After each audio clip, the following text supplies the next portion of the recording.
सर्वज्ञेष्ठे यशस्वनि त्रैलोक्य वन्दते देवी ग्रहणार्घ्यः नमोस्तुते यमुनाय नमः इत्यर्घं समर्पयामि। माता सरस्वती जी के लिए सुना चलते फिर से बोलिए ओम श्री विरंती अनय देवी ब्रह्मानंद निवासिनी बुद्धान बुद्धते देवी ग्रहणार्घ्यः नमोस्तुते श्री सरस्वत्यै नमः इत्यर्घं समर्पयामि।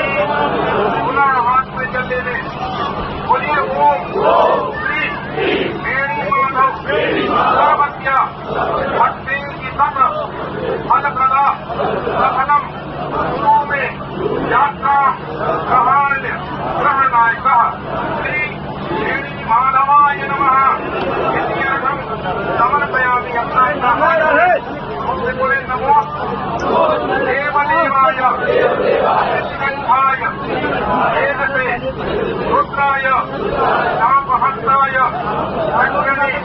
दंडिने नमः। सरस्वती जगायत्री वेदमाता गंगसी सन्निधात्री अवसत